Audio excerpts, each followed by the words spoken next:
परम सन्मान जो गुरु प्यारिओ, वाहिगुरू जी का खालसा, वाहिगुरू जी की फतेह। सिख मिशनरी कॉलेज लुधियाना वालों चल रही SMC गुरमत क्लास USA विच आप सारिਆਂ ਨੂੰ ਜੀ ਆਇਆਂ। आप ਸਾਰਿਆਂ ਦਾ ਸਵਾਗਤ। ਅੱਜ ਅਸੀਂ ਇੱਕ ਹੋਰ ਸਿੰਘ ਸਭਾ ਲਹਿਰ ਦੀ ਲੋੜ ਦੇ ਉੱਤੇ ਵਿਚਾਰਾਂ ਕਰ ਰਹੇ ਹਾਂ। ਆਪ ਜੀ ਭਲੀ ਭਾਂਤ ਜਾਣਦੇ ਹੋ, ਇੱਕ ਸਿੰਘ ਸਭਾ ਲਹਿਰ 1873 ਤੋਂ ਸ਼ੁਰੂ ਹੋਈ, ਜਿਸ ਨੇ ਗੁਰਮਤ ਅਸੂਲਾਂ ਨੂੰ ਚਮਕਾ ਕੇ ਲਿਸ਼ਕਾ ਕੇ ਕੌਮ ਦੇ ਸਾਹਮਣੇ ਰੱਖਿਆ। ਉਹ ਕੀ ਉਸ ਵੇਲੇ ਲੋੜਾਂ ਸਨ, ਉਹਨਾਂ ਲੋੜਾਂ ਨੂੰ ਪੂਰਾ ਕੀਤਾ। ਵਸ ਲੱਗਦੇ ਆਪਣੀ ਜ਼ਿੰਦਗੀਆਂ ਕੁਰਬਾਨ ਕਰਕੇ ਉਹਨਾਂ ਨੇ, ਗੁਰੂ ਕੇ ਪਿਆਰਿਆਂ ਨੇ ਆਪਣੀ ਜਿੰਨਾ ਜ਼ੋਰ ਲੱਗਦਾ ਸੀ ਲਾਇਆ, ਤਾਂ ਲਾਇਆ, ਤਦ ਕਿ ਸਿੱਖ ਸਾਹਿਤ ਨੂੰ ਨਰੋਲ ਗੁਰਮਤ ਦੀ ਕਸਵੱਟੀ ਤੇ ਰੱਖ ਪਰਖ ਕੇ ਸੰਗਤਾਂ ਦੇ ਸਾਹਮਣੇ ਰੱਖਿਆ ਜਾਵੇ। ਹੋਰ ਵੀ ਬਹੁਤ ਸਾਰੀਆਂ ਗਿਰਾਵਟਾਂ ਜੋ ਉਸ ਵੇਲੇ ਮਹੰਤਾਂ ਤੇ ਉਦਾਸੀਆਂ ਦੇ ਕਬਜ਼ਿਆਂ 'ਚ ਗੁਰਦੁਆਰਿਆਂ ਦਾ ਪ੍ਰਬੰਧ ਹੋਣ ਕਰਕੇ ਆ ਚੁੱਕੀਆਂ ਸਨ, ਉਹਨਾਂ ਦੇ ਵਿੱਚੋਂ ਕੱਢਣ ਦਾ ਯਤਨ ਕੀਤਾ। ਉਸ ਦੇ ਫਲਸਰੂਪ ਅਕਾਲੀ ਲਹਿਰ ਨੇ ਜਨਮ ਲਿਆ ਤੇ ਉਸ ਨਤੀਜੇ ਵਜੋਂ ਗੁਰਦੁਆਰੇ ਆਜ਼ਾਦ ਹੋਏ। ਸ਼੍ਰੋਮਣੀ ਗੁਰਦੁਆਰਾ ਪ੍ਰਬੰਧਕ ਕਮੇਟੀ ਹੋਂਦ ਵਿੱਚ ਆਈ, ਫਿਰ ਸਿੱਖ ਰਹਿਤ ਮਰਿਆਦਾ ਬਣੀ।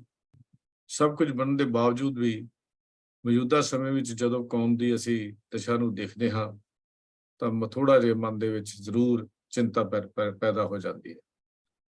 ਤਾਂ ਉਸ ਹਾਲਾਤ ਨੂੰ ਦੇਖਦਿਆਂ ਹੋਇਆਂ ਅੱਜ ਦੇ ਸਮੇਂ ਵਿੱਚ ਸਿੰਘ ਸਭਾ ਲਹਿਰ ਦਾ ਕੀ ਉਦੇਸ਼ ਹੋ ਸਕਦਾ ਹੈ, ਕੀ ਲੋੜ ਹੈ, ਇਹ ਵਿਚਾਰਾਂ ਅੱਜ ਸਾਡੇ ਨਾਲ ਸਾਂਝੀਆਂ ਕਰ ਰਹੇ ਹਨ ਡਾਕਟਰ ਅਵਤਾਰ ਸਿੰਘ ਜੀ, UK ਤੋਂ, ਇੰਗਲੈਂਡ ਤੋਂ ਹਾਜ਼ਰ ਹਨ। ਬੇਨਤੀ ਕਰਦਾ ਹਾਂ, ਕਿਰਪਾ ਕਰੋ ਜੀ, ਡਾਕਟਰ ਅਵਤਾਰ ਸਿੰਘ ਜੀ ਅੱਜ ਦੀ ਵਿਚਾਰ ਆਰੰਭ ਕਰੋ। ਵਾਹਿਗੁਰੂ ਜੀ ਕਾ ਖਾਲਸਾ, ਵਾਹਿਗੁਰੂ ਜੀ ਕੀ ਫਤਿਹ। ਵਾਹਿਗੁਰੂ ਇੱਕ ਓੰਕਾਰ ਸਤਨਾਮ ਕਰਤਾ ਪੁਰਖ ਨਿਰਭਉ ਨਿਰਵੈਰ ਅਕਾਲ ਮੂਰਤ ਅਜੂਨੀ ਸੈਭੰ ਗੁਰ ਪ੍ਰਸਾਦ। ਵਾਹਿਗੁਰੂ ਜੀ ਕਾ ਖਾਲਸਾ, ਵਾਹਿਗੁਰੂ ਜੀ ਕੀ ਫਤਿਹ।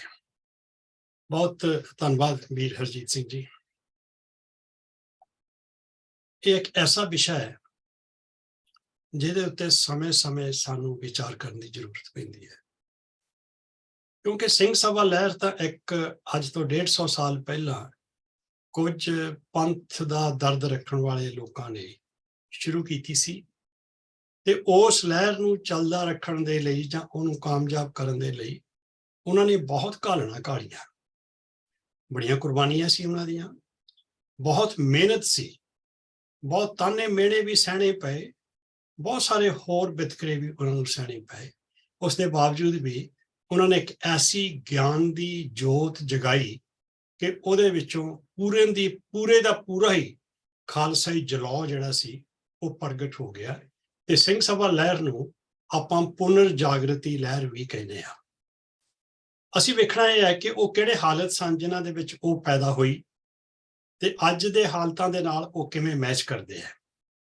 ਉਸ ਤੋਂ ਪਹਿਲਾਂ ਜਦੋਂ ਸਿੰਘ ਸਭਾ ਲਹਿਰ ਅੱਜ ਤੋਂ 150 ਸਾਲ ਪਹਿਲਾਂ ਉਹਨਾਂ ਨੇ ਸ਼ੁਰੂ ਕੀਤੀ, ਕਿ ਉਸ ਤੋਂ ਪਹਿਲਾਂ ਵੀ ਉਹੋ ਜਿਹੇ ਹਾਲਤ ਪੈਦਾ ਹੋ ਚੁੱਕੇ ਸਨ ਤੇ ਇਸ ਤੋਂ ਪਹਿਲਾਂ ਜਿਹੜੀਆਂ ਲਹਿਰਾਂ ਖੜੀਆਂ ਹੋਈਆਂ ਉਹਨਾਂ ਦੇ ਵਿੱਚ ਉਹਨਾਂ ਨੇ, ਚਾਹੇ ਗੁਰੂ ਸਾਹਿਬਾਂ ਨੇ ਆਪ ਆਪਣੇ ਸਰੀਰਾਂ ਦੇ ਵਿੱਚ ਰਹਿੰਦਿਆਂ ਹੋਇਆਂ, ਕਿਵੇਂ ਇਸ ਗੱਲ ਨੂੰ ਅੱਗੇ ਤੋਰਿਆ। ਮੈਂ ਸਿੰਘ ਸਭਾ ਲਹਿਰ ਨੂੰ ਜਦੋਂ ਪੁਨਰ ਜਾਗਰਤੀ ਲਹਿਰ ਦੀ ਗੱਲ ਕਰਦਾ, ਮੈਂ ਇਹ ਸਮਝਦਾ ਕਿ ਜਦੋਂ ਸੰਸਾਰ ਦੇ ਉੱਤੇ ਅਗਿਆਨਤਾ ਦਾ ਹਨੇਰਾ ਫੈਲ ਜਾਂਦਾ ਸਾਰੇ ਪਾਸੇ, ਕਰਮ ਕਾਂਡ, ਭਰਮ, ਵਹਿਮ, ਹੋਰ ਇੱਧਰ ਉੱਧਰ ਆਮ ਜਨਤਾ ਦਾ ਜੀਣਾ ਔਖਾ ਹੋ ਜਾਂਦਾ ਹੈ, ਉਦੋਂ ਹੀ ਕੋਈ ਲਹਿਰ ਜਿਹੜੀ ਹੈ ਉਹ ਉੱਠਦੀ ਹੈ। ਮੈਂ ਤੁਹਾਡਾ ਧਿਆਨ ਬਹੁਤ ਬਰੀਫਲੀ ਗੁਰੂ ਨਾਨਕ ਸਾਹਿਬ ਜੀ ਦੇ ਸਮੇਂ ਵੱਲ ਲੈ ਕੇ ਜਾਣਾ ਚਾਹੁੰਦਾ ਹਾਂ। ਸੁਲਤਾਨਪੁਰ ਦੇ ਵਿੱਚ ਗੁਰੂ ਨਾਨਕ ਸਾਹਿਬ ਨਿਵਾਸ ਕਰਦੇ ਨੇ। ਸਵੇਰੇ ਸ਼ਾਮੀ ਸਤਸੰਗ ਹੁੰਦਾ ਹੈ, ਕੀਰਤਨ ਹੁੰਦਾ ਹੈ, ਸੰਗਤ ਜੁੜਦੀ ਹੈ।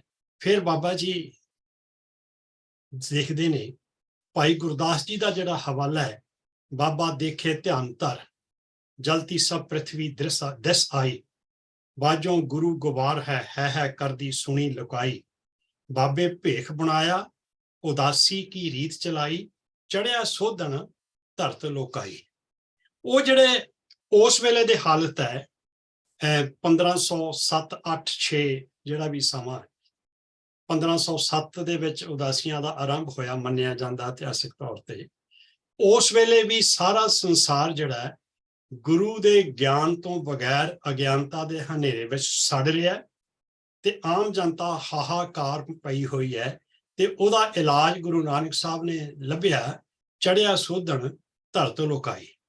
ਗੁਰੂ ਨਾਨਕ ਸਾਹਿਬ ਆਪਣੇ ਪਰਿਵਾਰ ਦੇ ਸੁੱਖ ਆਰਾਮ ਛੱਡ ਕੇ, ਆਪਣੀ ਵਧੀਆ ਨੌਕਰੀ ਵਧੀਆ ਪਰਿਵਾਰ ਛੱਡ ਕੇ ਔਖੇ ਰਾਹਾਂ ਤੇ ਭਾਈ ਮਰਦਾਨਾ ਜੀ ਨੂੰ ਨਾਲ ਲੈ ਕੇ ਜਦੋਂ ਚੱਲਦੇ ਨੇ ਨਾ, ਚੜਿਆ ਸੋਧਣ ਧਰਤ ਲੋਕਾਈ, ਕਿ ਉਹ ਜਿਹੜੀ ਹਾਹਾਕਾਰ ਮਚੀ ਹੋਈ ਸੀ ਸੰਸਾਰ ਦੇ ਵਿੱਚ, ਉਹਨਾਂ ਨੂੰ ਇੱਕ ਸੱਚੇ ਗੁਰੂ ਦੇ ਗਿਆਨ ਰਾਹੀਂ ਠੰਡ ਵਰਤਾਉਣ ਦੇ ਲਈ ਗੁਰੂ ਨਾਨਕ ਸਾਹਿਬ ਚੱਲੇ। ਗੁਰੂ ਸਾਹਿਬਾਂ ਨੇ ਆਪਣੇ ਜੀਵਨ ਦੇ ਵਿੱਚ ਇਹ ਸਾਰਾ ਕੁਝ ਕੀਤਾ। ਬੇਸ਼ੱਕ ਉਹਨਾਂ ਨੂੰ ਵੀ ਮੁਸ਼ਕਲਾਂ ਦਾ ਸਾਹਮਣਾ ਕਰਨਾ ਪਿਆ। ਫਿਰ ਇੱਕ ਐਸਾ ਸਮਾਂ ਵੀ ਆਇਆ ਜਿਸ ਵੇਲੇ ਗੁਰੂ ਅਰਜਨ ਦੇਵ ਮਹਾਰਾਜ ਜੀ 1581 ਵਿੱਚ ਗੁਰਗੱਦੀ ਤੇ ਬੈਠਦੇ ਹੈ ਤੇ ਗੁਰੂ ਦੋਖੀ ਜਿਹੜੇ ਨੇ ਹਰਿਮੰਦਰ ਸਾਹਿਬ ਆਪਣਾ ਅੰਮ੍ਰਿਤਸਰ ਸਾਹਿਬ ਦੀ ਨਾਕਾਬੰਦੀ ਕਰ ਦਿੰਦੇ ਆ। ਉਹਨਾਂ ਦਾ ਆਪਣਾ ਭਰਾ ਪਿਰਥੀਆ ਤੇ ਉਸ ਵੇਲੇ ਜਿਸ ਵੇਲੇ ਗੁਰੂ ਸਾਹਿਬ ਸਬਰ ਸੰਤੋਖ ਦੇ ਵਿੱਚ ਬੈਠ ਕੇ ਆਪਣਾ ਕੰਮ ਕਰ ਰਹੇ ਨੇ ਤੇ ਉਹ ਜਦੋਂ ਹਨੇਰਾ ਪੈਂਦਾ ਹੈ, ਫਿਰ ਉਸ ਹਨੇਰੇ ਨੂੰ ਦੂਰ ਕਰਨ ਦਾ ਬੀੜਾ ਚੱਕਦੇ ਨੇ ਬਾਬਾ ਬੁੱਢਾ ਜੀ ਤੇ ਭਾਈ ਗੁਰਦਾਸ ਜੀ।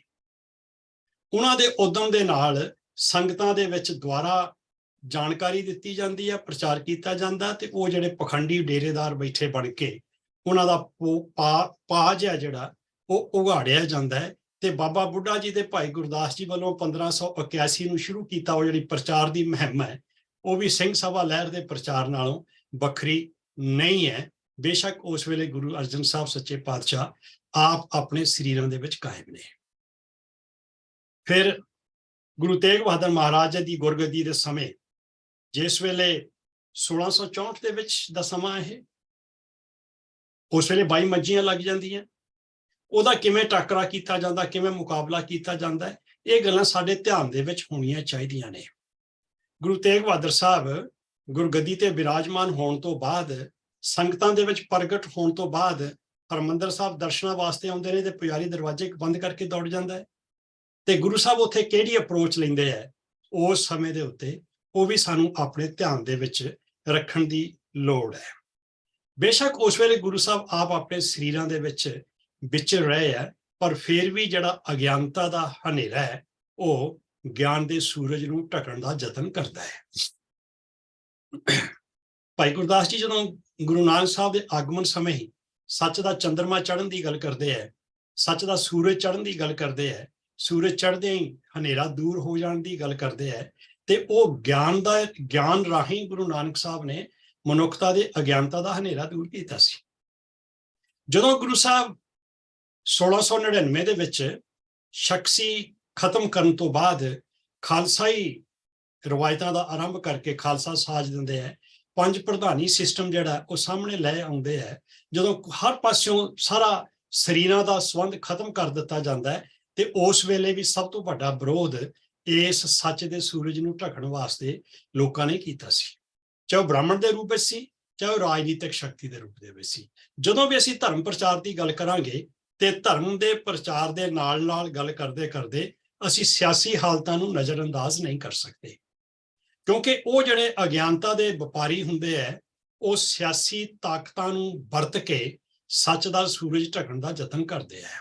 ਤੇ ਜਦੋਂ ਵੀ ਜ਼ਿਆਦਾ ਹਨੇਰਾ ਵੱਧਦਾ ਹੈ ਉਦੋਂ ਹੀ ਤਕਰੀਬਨ ਆਮ ਮੰਨਿਆ ਜਾਂਦਾ ਸੋਸ਼ਲ ਸਾਇੰਸ ਦੇ ਵਿੱਚ ਕਿ 70-75 ਸਾਲ ਤੋਂ ਬਾਅਦ ਨਵੀਂ ਇੱਕ ਲਹਿਰ ਜਿਹੜੀ ਹੈ ਉਹਨੂੰ ਖੜਨਾ ਪੈਂਦਾ, ਉਹਨੂੰ ਉੱਠਣਾ ਪੈਂਦਾ ਹੈ, ਜਿਹਦੇ ਰਾਹੀਂ ਉਹ ਦੁਆਰਾ ਫਿਰ ਉਹ ਜਿਹੜਾ ਬੱਦਲ ਆ ਚੁੱਕੇ ਹੁੰਦੇ ਆ ਉਹਨਾਂ ਨੂੰ ਦੂਰ ਕਰਨਾ ਹੁੰਦਾ ਹੈ। ਜਦੋਂ ਪੰਜ ਪ੍ਰਧਾਨੀ ਸਿਸਟਮ ਜਿਹੜਾ ਗੁਰੂ ਸਾਹਿਬ ਨੇ ਸਥਾਪਿਤ ਕਰ ਦਿੱਤਾ ਪੰਜ ਪਿਆਰਿਆਂ ਦੇ ਰੂਪ ਦੇ ਵਿੱਚ, ਤੇ ਉਸ ਵੇਲੇ 10ਵੇਂ ਪਾਤਸ਼ਾਹ ਤੋਂ ਬਾਅਦ ਬੰਦਾ ਬਹਾਦਰ ਨੇ ਸਰਹੰਦ ਉੱਤੇ ਸਿੱਖ ਰਾਜ ਵੀ ਕਾਇਮ ਕੀਤਾ, ਤੇ ਸਿੱਖ ਰਾਜ ਸਮੇਂ ਵੀ ਉਹ ਜਿਹੜਾ ਪੰਜ ਪ੍ਰਧਾਨੀ ਸਿਸਟਮ ਹੈ ਉਹ ਕਾਇਮ ਰਿਹਾ। ਉਸ ਤੋਂ ਬਾਅਦ ਤਕਰੀਬਨ 70 ਸਾਲ ਸ਼ਿਕਾਰ ਖੇਡ ਹੁੰਦਾ ਰਿਹਾ, ਬੜਾ ਨੁਕਸਾਨ ਹੋਇਆ, ਪਰ ਉਸ ਨੁਕਸਾਨ ਦੇ ਵਿੱਚ ਵੀ ਸਿੱਖ ਚੜ੍ਹਦੀ ਕਲਾ 'ਚ ਰਹੇ। ਇਸ ਕਰਕੇ ਮੈਂ ਇਹ ਮੰਨਦਾ ਹਾਂ ਕਿ ਉਹਨਾਂ ਨੇ ਆਪਣੇ ਉੱਤੇ ਵਿਪਰਵਾਦੀ ਸੋਚ ਭਾਰੂ ਨਹੀਂ ਹੋਣ ਦਿੱਤੀ। ਬੇਸ਼ੱਕ ਉਹਨਾਂ ਨੂੰ ਗਿਆਨ ਨਹੀਂ ਸੀ ਬਹੁਤਾ, ਉਹਨਾਂ ਨੂੰ ਸਮਾਂ ਹੀ ਨਹੀਂ ਸੀ ਜੰਗਲਾਂ ਯੁੱਧਾਂ ਵਿੱਚ ਰਹਿੰਦਿਆਂ ਕਿ ਆਪਣੇ ਇਤਿਹਾਸ ਨੂੰ, ਗੁਰਬਾਣੀ ਨੂੰ ਸਮਝ ਸਕਣ, ਜਾਣ ਸਕਣ, ਪਰ ਉਸ ਦੇ ਬਾਵਜੂਦ ਜਿਹੜਾ ਇੱਕ ਨਿਸ਼ਚਾ ਪੰਥਕ ਸ਼ਕਤੀ ਉੱਤੇ ਸੀਗਾ, ਜਾਂ ਸਰਬੱਤ ਖਾਲਸਾ ਸੰਸਥਾ ਦੇ ਰੂਪ ਦੇ ਵਿੱਚ ਜਿਹੜੀ ਪੰਥਕ ਏਕਤਾ ਕਾਇਮ ਸੀ, ਉਹਦੇ ਬਦਲੇ ਵਿੱਚ ਹੀ, ਉਹਦੇ ਕਰਕੇ ਹੀ ਸਾਡਾ ਸਿੱਖ ਰਾਜ ਜਿਹੜਾ 98 ਦੇ ਵਿੱਚ 1798 ਦੇ ਵਿੱਚ ਰਣਜੀਤ ਸਿੰਘ ਦੀ ਅਗਵਾਈ ਦੇ ਵਿੱਚ ਸਥਾਪਿਤ ਹੁੰਦਾ ਹੈ। ਉਹ ਜਿਹੜਾ ਇੱਕ ਸਮਾਂ ਹੈ 75 ਸਾਲ ਦਾ ਜਾਂ 80 ਸਾਲ ਦਾ, ਜਿਹਦੇ ਵਿੱਚ ਗਿਆਨ ਨਾ ਹੋਣ ਦੇ ਬਾਵਜੂਦ, ਪ੍ਰਚਾਰ ਨਾ ਹੋਣ ਦੇ ਬਾਵਜੂਦ ਵੀ ਇੱਕ ਸਿਰੜ, ਇੱਕ ਭਰੋਸਾ, ਇੱਕ ਨਿਸ਼ਚਾ ਪੰਥ ਦੇ ਉੱਤੇ ਤੇ ਗੁਰੂ ਦੇ ਉੱਤੇ ਕਾਇਮ ਹੈ। ਉਹਦੇ ਨਾਲ ਉਹ ਉਸ ਨੁਕਸਾਨ ਨਾ ਆਪਣਾ ਕਰਵਾ ਸਕੇ ਜਿਹੜਾ ਬਾਅਦ ਵਿੱਚ ਸਾਡਾ ਹੋਇਆ ਹੈ। ਰਣਜੀਤ ਸਿੰਘ ਦੇ ਰਾਜ ਦੇ ਵਿੱਚ ਐਸੀ ਬ੍ਰਾਹਮਣਵਾਦ ਦੀ ਜਿਹੜੀ ਵੇਲ ਹੈ, ਅਮਰ ਵੇਲ, ਉਹ ਫੈਲੀ ਕਿ ਕਿੰਨੇ ਸਾਲ, 40 ਸਾਲ ਦੇ ਵਿੱਚ ਹੀ ਉਹ ਪੰਥਕ ਰਵਾਇਤਾਂ, ਉਹ ਸਰਬੱਤ ਖਾਲਸਾ, ਉਹ ਗੁਰੂ ਤੇ ਓਟ, ਗੁਰੂ ਤੇ ਭਰੋਸਾ ਸਭ ਅਲੋਪ ਹੋ ਗਿਆ। ਤੇ ਇੱਥੇ ਬੇਦੀ ਬਾਬਾ ਸਾਹਿਬ ਸਿੰਘ, ਉਹਦੀ ਗੁਰੂ ਤੌਰ ਤੇ ਪੂਜਾ ਕੀਤੀ ਜਾ ਰਹੀ ਹੈ। ਬ੍ਰਾਹਮਣਵਾਦ ਇਸ ਹੱਦ ਤੱਕ ਵੱਧ ਗਿਆ ਕਿ ਰਣਜੀਤ ਸਿੰਘ ਦੇ ਮਰਨ ਤੋਂ ਬਾਅਦ ਕਿੰਨੀਆਂ ਉਹਦੀਆਂ ਦਾਸੀਆਂ ਤੇ ਰਾਣੀਆਂ ਸਤੀ ਹੋ ਕੇ ਮਰਦੀਆਂ। ਉਸ ਤੋਂ ਪਹਿਲਾਂ ਕੰਵਰ ਨੌ ਨਿਹਾਲ ਦੇ ਵਿਆਹ ਦੇ ਵੇਲੇ ਕਿਵੇਂ ਪੰਡਤ ਬੇਦੀ ਦੇ ਨਾਲ ਵਿਆਹ ਕਰਦਾ ਹੈ, ਤੇ ਵਿਆਹ ਦੇ ਵਿੱਚ ਕਿੰਨੇ ਦਿਨ ਸ਼ਰਾਬਾਂ ਤੇ ਹੋਰ ਨਾਚ ਗਾਣੇ ਚੱਲਦੇ ਰਹਿੰਦੇ ਹੈ, ਜਿਹੜੇ ਗੁਰਮਤਿ ਸਿਧਾਂਤਾਂ ਦੇ ਬਿਲਕੁਲ ਉਲਟ ਹੈ। ਗੁਰੂ ਦਾ ਖਾਲਸਾ ਇਹ ਕੁਛ ਨਹੀਂ ਕਰਦਾ। ਇਹ ਸਿੱਖ ਰਾਜ ਦੇ ਸਮੇਂ ਸਾਰਾ ਕੁਝ ਹੋਇਆ ਹੈ। ਸਿੱਖ ਰਾਜ ਤੋਂ ਬਾਅਦ ਆਇਆ ਅੰਗਰੇਜ਼। ਅੰਗਰੇਜ਼ ਨੇ ਆਪਣੀ ਰਾਜਨੀਤਿਕ ਸ਼ਕਤੀ ਰਾਹੀਂ ਸਿੱਖਾਂ ਨੂੰ ਆਪਣੇ ਅਧੀਨ ਕਰਨ ਦੇ ਲਈ, ਜਾਂ ਸਿੱਖਾਂ ਦੀ ਜਿਹੜੀ ਇੱਕ ਸ਼ਕਤੀ ਹੈ, ਪੰਥਕ ਸ਼ਕਤੀ, ਉਹਨੂੰ ਖਤਮ ਕਰਨ ਦੇ ਲਈ ਕਈ ਤਰੀਕੇ ਵਰਤੇ। ਸਭ ਤੋਂ ਵੱਡਾ ਤਰੀਕਾ ਉਹਦਾ ਈਸਾਈਕਰਨ ਹੈ, ਧਰਮ ਪਰਿਵਰਤਨ। ਉਹਦੇ ਲਈ ਲਾਲਚ ਵੀ ਹੈ, ਉਹਦੇ ਲਈ ਹੋਰ ਤਰੀਕੇ ਵੀ ਵਰਤੇ ਜਾਂਦੇ ਆ। ਬਹੁਤ ਵੱਡੀ ਗਿਣਤੀ ਦੇ ਵਿੱਚ ਸਿੱਖਾਂ ਨੂੰ ਈਸਾਈ ਬਣਾਇਆ। ਉਹ ਕਿੰਨੇ ਕੁ ਈਸਾਈ ਬਣੇ, ਇਹ ਇੱਕ ਵੱਖਰਾ ਵਿਸ਼ਾ, ਕਿਤੇ ਫੇਰ ਕਿਸੇ ਵੇਲੇ ਗੱਲ ਕਰਾਂਗੇ। ਤੇ ਸਾਡਾ ਹਾਲ ਇਹ ਹੋਇਆ ਕਿ 1.25 ਕਰੋੜ ਦੀ ਗਿਣਤੀ 1881 ਚ 18,53,600 ਕੁਝ ਰਹਿ ਗਈ ਸੀ, ਇਸ ਹੱਦ ਤੱਕ। ਉਹਦੇ ਨਾਲ ਅੰਗਰੇਜ਼ ਨੇ ਇੱਕ ਹੋਰ ਕੰਮ ਕੀਤਾ ਕਿ ਉਹ ਜਿਹੜੇ ਦੂਜੇ ਧਰਮ ਦੇ ਵਿਰੋਧੀ ਲੋਕ ਸਨ, ਖਾਲਸਾਈ ਰਵਾਇਤਾਂ ਦਾ ਵਿਰੋਧ ਕਰਨ ਵਾਲੇ ਜਿਹੜੇ ਸਨ, ਉਹਨਾਂ ਨੂੰ ਤਾਕਤ ਦਿੱਤੀ। ਮੈਂ ਜਦੋਂ ਗੁਰੂ ਨਾਨਕ ਸਾਹਿਬ ਦੀ ਗੱਲ ਕਰਦਾ ਹਾਂ, ਤੇ ਗੁਰੂ ਨਾਨਕ ਸਾਹਿਬ ਤੇ ਸਮੇਂ ਦੇ ਵਿੱਚ ਹੀ ਉਹਨਾਂ ਦੇ ਪੁੱਤਰਾਂ ਨੇ ਬਗਾਵਤ ਕਰ ਦਿੱਤੀ ਸੀ। ਪੁੱਤਰੀ ਕੌਲ ਨਾ ਪਾਲਿਓ, ਕਰ ਪੀਰੋਂ ਕੰਨ ਮੁਰੱਟੀ ਹੈ, ਦਿਲ ਖੋਟੇ ਆਕੀ ਫਿਰਨ ਬੰਨ ਭਾਰ ਉਚਾਇਨ ਛਟੀਏ। ਗੁਰੂ ਅੰਗਦ ਸਾਹਿਬ ਦੇ ਪੁੱਤਰ, ਗੁਰੂ ਅਮਰਦਾਸ ਜੀ ਦੇ ਪੁੱਤਰ, ਗੁਰੂ ਰਾਮਦਾਸ ਜੀ ਦਾ ਪੁੱਤਰ ਪ੍ਰਿਥੀ ਚੰਦ, ਇਹ ਸਾਰੇ ਬਗਾਵਤ ਕਰਦੇ ਆਏ ਸਨ। ਧੀਰਮਲ ਨੇ ਵੀ ਬਗਾਵਤ ਕੀਤੀ। ਉਸ ਤੋਂ ਬਾਅਦ ਦੂਜਿਆਂ ਨੇ ਵੀ ਬਗਾਵਤਾਂ ਕੀਤੀਆਂ। ਜਦੋਂ 22 ਮੰਜੀਆਂ ਲੱਗਦੀਆਂ ਤੇ ਉਹ ਬਾਹਰਲੇ ਨਹੀਂ ਸਨ, ਉਹ ਗੁਰੂ ਪਰਿਵਾਰ ਦੇ ਵਿੱਚੋਂ ਹੀ ਸਨ ਬਹੁਤੇ ਸਾਰੇ। ਮਤਲਬ ਇਹ ਹੈ ਕਿ ਜਿੱਥੇ ਇੱਕ ਗੁਰੂ ਸਿਧਾਂਤ ਦੀ ਗੱਲ ਚੱਲਦੀ, ਗਿਆਨ ਦੀ ਗੱਲ ਚੱਲਦੀ ਹੈ, ਉਹਦੇ ਨਾਲ ਨਾਲ ਇੱਕ ਦੂਸਰੀ ਲਾਈਨ ਜਿਹੜੀ ਹੈ ਉਹ ਵੀ ਚੱਲ ਰਹੀ ਹੈ। ਉਹਦੇ ਨਾਲ ਹੀ 1699 ਦੇ ਵਿੱਚ ਜਿਸ ਵੇਲੇ ਖਾਲਸਾ ਪ੍ਰਗਟ ਹੁੰਦਾ ਹੈ, ਉਸ ਵੇਲੇ ਜਿਸ ਵੇਲੇ ਊਚ ਨੀਚ ਖਤਮ ਕਰ ਦਿੱਤਾ ਜਾਂਦਾ, ਬਿਲਕੁਲ ਭਿੰਨ ਭੇਦ ਬਚੇ ਕੋਈ ਨਹੀਂ, ਤੇ ਉਸ ਵੇਲੇ ਦੇ ਬ੍ਰਾਹਮਣ ਨੂੰ ਵੀ ਬੜੀ ਤਕਲੀਫ ਹੋਈ ਸੀ। ਆਪਾਂ ਉਸ ਪਾਸੇ ਵੱਲ ਬਹੁਤਾ ਜਾਣ ਦਾ ਸਮਾਂ ਮੇਰੇ ਕੋਲ ਬਚਣਾ ਨਹੀਂ। ਉਹ ਜਿਹੜਾ ਬ੍ਰਾਹਮਣ ਸੀ, ਉਹਨੇ ਉਸੇ ਸਮੇਂ ਤੋਂ ਹੀ ਦਾੜੀਆਂ ਰੱਖ ਕੇ ਆਪਣੇ ਆਪਣੇ ਤੌਰ ਤੇ ਸਾਡੇ ਭੇਖ ਦੇ ਵਿੱਚ ਆ ਕੇ ਸਾਡੇ ਪੁਰਾਤਨ ਸਰੋਤ ਰੂਪੀ ਜਿਹੜੇ ਗ੍ਰੰਥ ਸਨ, ਉਹਦੇ ਵਿੱਚ ਬਹੁਤ ਕੁਝ ਐਸਾ ਲਿਆ ਦਿੱਤਾ ਸੀ ਜਿਹਦਾ ਨਾਲ ਸਾਡਾ ਸਿਧਾਂਤ ਜਿਹੜਾ ਸੀਗਾ ਉਹ ਧੁੰਦਲਾ ਹੋ ਕੇ ਰਹਿ ਗਿਆ ਸੀ। ਰਣਜੀਤ ਸਿੰਘ ਦੇ ਰਾਜ ਤੋਂ ਬਾਅਦ ਜਿਸ ਵੇਲੇ 1848 ਤੋਂ ਲੈ ਕੇ 1873 ਦੀ ਗੱਲ ਹੈ, ਜਿਸ ਵੇਲੇ ਸਿੰਘ ਸਭਾ ਲਹਿਰ ਸਥਾਪਿਤ ਹੁੰਦੀ ਹੈ, ਬਹੁਤਾ ਸਮਾਂ ਨਹੀਂ ਬਣਦਾ, ਤਕਰੀਬਨ 25, 27, 28 ਸਾਲ ਬਣਦੇ, 28, 29 ਸਾਲ ਬਣਦੇ ਆ, ਕਿ ਇੰਨੇ ਸਮੇਂ ਦੇ ਵਿੱਚ ਹਾਲਤ ਇੰਨੀ ਨਿੱਘਰ ਗਈ ਸੀ ਕਿ ਗੁਰੂ ਤੇ ਵਿਸ਼ਵਾਸ ਹੀ ਖਤਮ ਹੋ ਗਿਆ ਸੀ। ਇਸ ਤੋਂ ਪਹਿਲਾਂ ਜਦੋਂ ਇਹ ਸਾਰਾ ਕੁਝ ਚੱਲ ਰਿਹਾ ਸੀ, ਇਹਦੇ ਨਾਲ ਨਾਲ ਹੀ ਜਦੋਂ ਪਹਿਲਾਂ ਨਾਮਧਾਰੀ ਲਹਿਰ ਜਿਹੜੀ ਹੈ ਉਹ ਸ਼ੁਰੂ ਹੁੰਦੀ ਹੈ, ਨਿਰੰਕਾਰੀ ਲਹਿਰ ਸ਼ੁਰੂ ਹੁੰਦੀ ਹੈ। ਜਦੋਂ ਮੈਂ ਨਾਮਧਾਰੀ ਲਹਿਰ ਦੀ ਗੱਲ ਕਰਦਾ, ਬਾਬਾ ਰਾਮ ਸਿੰਘ ਨੇ ਅੰਗਰੇਜ਼ ਦੇ ਖਿਲਾਫ ਜਿਹੜਾ ਕੰਮ ਚੱਕਣ ਚੱਕਿਆ ਸੀ, ਉਹਨੂੰ ਅਸੀਂ ਅੱਖੋਂ ਓਲੇ ਨਹੀਂ ਕਰ ਸਕਦੇ। ਇਹ ਗੱਲ ਵੱਖਰੀ ਹੈ ਕਿ ਉਹਨਾਂ ਦੇ ਜਲਾਵਤਨ ਹੋ ਜਾਣ ਤੋਂ ਬਾਅਦ ਉਹਨਾਂ ਦੇ ਚੇਲੇ ਚਾਟੜਿਆਂ ਨੇ ਉਹਨੂੰ ਹੀ ਗੁਰੂ ਡੰਮ ਬਣਾ ਕੇ ਰੱਖ ਦਿੱਤਾ। ਆਨੰਦ ਕਾਰਜ ਦੀ ਦੁਆਰਾ ਸ਼ੁਰੂ ਕਰਨ ਦੀ ਜਿਹੜਾ ਸਿਹਰਾ ਹੈ ਉਹ ਨਿਰੰਕਾਰੀ ਲਹਿਰ ਨੂੰ ਜਾਂਦਾ ਹੈ। ਨਿਰੰਕਾਰੀ ਲਹਿਰ ਨੇ ਆਨੰਦ ਕਾਰਜ ਦਾ ਸਰੂਪ ਜਿਹੜਾ ਨੀਯਤ ਕੀਤਾ ਸੀਗਾ, ਨਹੀਂ ਤਾਂ ਆਨੰਦ ਕਾਰਜ ਉਸ ਵੇਲੇ ਤੱਕ ਖਤਮ ਹੋ ਚੁੱਕਾ ਸੀ। ਉਸ ਤੋਂ ਬਾਅਦ ਜਦੋਂ ਸਾਰੀਆਂ ਹਾਲਤ ਇੰਨੀ ਗਰਕ ਗਈ ਸਿਧਾਂਤਕ ਤੌਰ ਤੇ, ਫਿਰ 1873 ਦੇ ਵਿੱਚ ਸਿੰਘ ਸਭਾ ਲਹਿਰ ਹੋਂਦ ਵਿੱਚ ਆਉਂਦੀ ਹੈ। ਤੇ ਜਿਸ ਵੇਲੇ ਸਿੰਘ ਸਭਾ ਲਹਿਰ ਹੋਂਦ ਵਿੱਚ ਆਉਂਦੀ ਹੈ ਤੇ ਉਹਨਾਂ ਦਾ ਨਿਸ਼ਾਨਾ ਇਹ ਹੈ ਕਿ ਸਿੱਖਾਂ ਨੂੰ ਦੁਆਰਾ ਉਹਨਾਂ ਦੇ ਅੰਦਰ ਪੰਥਕ ਭਾਵਨਾ ਪੈਦਾ ਕਰਨੀ ਹੈ ਤੇ ਉਹਨਾਂ ਨੂੰ ਗੁਰੂ ਗ੍ਰੰਥ ਸਾਹਿਬ ਦੇ ਨਾਲ ਜੋੜਨਾ ਹੈ। ਅੱਜ ਵੀ ਆਪਾਂ ਇਹ ਗੱਲ ਮੰਨਦੇ ਹਾਂ ਕਿ ਜੇ ਸਿੱਖ ਗੁਰੂ ਗ੍ਰੰਥ ਸਾਹਿਬ ਦੇ ਨਾਲ ਜੁੜਿਆ ਰਹੇਗਾ ਤੇ ਸੰਸਾਰ ਦੀ ਕੋਈ ਵੀ ਤਾਕਤ ਉਹਨੂੰ ਆਪਣੇ ਸਿਧਾਂਤ ਤੋਂ ਤੋੜ ਨਹੀਂ ਸਕਦੀ, ਉਹਨੂੰ ਗੁੰਮਰਾਹ ਨਹੀਂ ਕਰ ਸਕਦੀ। ਸਿੱਖ ਨੂੰ ਉਦੋਂ ਹੀ ਗੁੰਮਰਾਹ ਕੀਤਾ ਜਾ ਸਕਦਾ ਹੈ ਜਦੋਂ ਉਹ ਗੁਰੂ ਗ੍ਰੰਥ ਸਾਹਿਬ ਨਾਲੋਂ ਟੁੱਟ ਜਾਂਦਾ ਹੈ ਤੇ ਪੰਥਕ ਜਥੇਬੰਦੀ ਦੀ ਜਿਹੜੀ ਇੱਕ ਮੁੱਠਤਾ ਹੈ, ਇੱਕ ਜੁੱਟਤਾ ਹੈ, ਉਹ ਤੋਂ ਅਵੇਸਲਾ ਹੋ ਜਾਂਦਾ ਹੈ। ਔਰ ਸਾਰੀਆਂ ਵਿਰੋਧੀ ਸ਼ਕਤੀਆਂ ਨੇ ਉਹਨਾਂ ਦੋਹਾਂ ਤੋਂ ਹੀ ਤੋੜਨ ਦੀ ਸਾਡਾ ਕੋਸ਼ਿਸ਼ਾਂ ਕੀਤੀਆਂ, ਯਤਨ ਕੀਤੇ ਤੇ ਉਹ ਆਪਣੀਆਂ ਕੋਸ਼ਿਸ਼ਾਂ ਦੇ ਵਿੱਚ ਕਾਮਯਾਬ ਵੀ ਹੋਏ। ਜਦੋਂ ਮੈਂ ਜੂਨ 84 ਦੀ ਗੱਲ ਕੀਤੀ ਸੀ ਪਿਛਲੀ ਵਾਰੀ, ਜਦੋਂ ਕਲਾਸ ਦੇ ਵਿੱਚ ਮੈਨੂੰ ਸਮਾਂ ਬਣਿਆ ਸੀ ਤਾਂ ਇੱਕ ਗੱਲ ਆਪਾਂ ਡਿਵੈਲਪ ਕੀਤੀ ਸੀ ਕਿ ਕਿਵੇਂ ਸਮੇਂ ਦੀਆਂ ਹਕੂਮਤਾਂ ਹਰਮੰਦਰ ਤੇ ਅਕਾਲ ਤਖਤ ਸਾਹਿਬ ਤੋਂ ਘਬਰਾਉਂਦੀਆਂ ਸਨ, ਉਹ ਤੋਂ ਤੋੜਨ ਦਾ ਯਤਨ ਕਰਦੀਆਂ। ਉਦੋਂ ਵੀ ਇਦਾਂ ਹੀ ਹੋਇਆ। ਬਾਬਾ ਖੇਮ ਸਿੰਘ ਬੇਦੀ ਅਕਾਲ ਤਖਤ ਤੇ ਗੱਦੀ ਲਾ ਕੇ ਬੈਠਦਾ ਸੀ, ਜਿਹਨੂੰ ਪ੍ਰੋਫੈਸਰ ਆਪਣਾ ਗੁਰਮੁਖ ਸਿੰਘ ਹੋਰਾਂ ਨੇ ਉਹਦਾ ਗਧੇਲਾ ਪਰਿਕਰਮਾ ਵਿੱਚ ਸੁੱਟ ਕੇ ਉਹਨੂੰ ਬਾਹਰ ਕੱਢ ਦਿੱਤਾ ਸੀ, ਜਿਹਦੇ ਬਦਲੇ ਵਿੱਚ ਬੇਸ਼ੱਕ ਉਹਨਾਂ ਨੂੰ ਜ਼ਮੀਨਾਂ ਜਾਇਦਾਦਾਂ ਵੀ ਜਿਹੜੀਆਂ ਉਹਨਾਂ ਦੀ ਸਾਰੀਆਂ ਜ਼ਬਤ ਹੋ ਗਈਆਂ, ਬੜੀਆਂ ਉਹਨਾਂ ਨੂੰ ਉਹ ਘਾਲਣਾਵਾਂ ਜਿਹੜੀਆਂ ਸੀਗੀਆਂ ਉਹ ਘਾਲਣੀਆਂ ਪਈਆਂ। ਜਦੋਂ ਸਿੰਘ ਸਭਾ ਲਹਿਰ ਦਾ ਪ੍ਰਚਾਰ ਹੁੰਦਾ ਹੈ ਤੇ ਸਿੰਘ ਸਭਾ ਲਹਿਰ ਦੇ ਪ੍ਰਚਾਰ ਦੇ ਨਾਲ ਜਦੋਂ ਉਹ ਆਪਣੇ ਅਖਬਾਰਾਂ, ਹਫ਼ਤਾਵਾਰੀ, ਮਾਸਿਕ, ਮੈਗਜ਼ੀਨਸ, ਰਸਾਲੇ, ਕਿਤਾਬਾਂ, ਲੈਕਚਰਸ ਰਾਹੀਂ ਇੱਕ ਹਨੇਰੀ ਲਿਆ ਦਿੰਦੇ ਆ। ਜਦੋਂ ਗਿਆਨੀ ਦਿੱਤ ਸਿੰਘ ਲਾਹੌਰ ਦੇ ਵਿੱਚ ਸਾਧੂ ਦਇਆਨੰਦ ਨੂੰ ਬੰਗਾਰ ਕੇ ਹਰਾ ਕੇ ਭਜਾ ਦਿੰਦੇ ਨੇ ਪੰਜਾਬ ਚੋਂ, ਭਈ ਖਾਲਸਾਈ ਜਿਹੜੀ ਸਾਡਾ ਸਿਧਾਂਤ ਹੈ ਉਹ ਤੇਰੇ ਵੇਦਾਂ ਦੇ ਸਿਧਾਂਤ ਤੋਂ ਬਹੁਤ ਉੱਚਾ ਹੈ, ਵੇਦਾਂ ਦੇ ਕੋਲ ਉਹ ਪੈਰ ਨਹੀਂ ਹਨ ਕਿ ਉਹ ਪੰਜਾਬ ਦੇ ਵਿੱਚ ਖੜੇ ਹੋ ਕੇ ਗੁਰੂ ਗ੍ਰੰਥ ਸਾਹਿਬ ਦਾ ਜਵਾਬ ਦੇ ਸਕਣ। ਤੇ ਉਸ ਤੋਂ ਬਾਅਦ ਲੋਕਾਂ ਵਿੱਚ ਐਸੀ ਜਾਗਰਤੀ ਆਈ, ਥਾਂ ਥਾਂ ਦੇ ਉੱਤੇ ਸਿੰਘ ਸਭਾਵਾਂ, ਅਕਾਲੀ ਜਥੇ ਤੇ ਖਾਲਸਾ ਦੀਵਾਨ ਬਣਨੇ ਸ਼ੁਰੂ ਹੋਏ। ਇਹ ਉਹ ਪੁਨਰ ਜਾਗਰਤੀ ਲਹਿਰ ਜਿਹੜੀ ਹੈ ਉਹਦਾ ਇਹ ਸਿੱਟਾ ਸੀ ਕਿ ਬਾਅਦ ਵਿੱਚ ਚੀਫ ਖਾਲਸਾ ਦੀਵਾਨ 1902 ਦੇ ਵਿੱਚ ਬਣ ਜਾਂਦਾ ਹੈ। ਉਸੇ ਸਿੰਘ ਸਭਾ ਲਹਿਰ ਦੀ ਜਾਗਰਤੀ, ਜਿਹੜੀ ਪੁਨਰ ਜਾਗਰਤੀ ਹੈ, ਉਹਦੇ ਸਿੱਟੇ ਵਜੋਂ ਹੀ ਗੁਰਦੁਆਰਾ ਸੁਧਾਰ ਲਹਿਰ ਚੱਲਦੀ ਹੈ।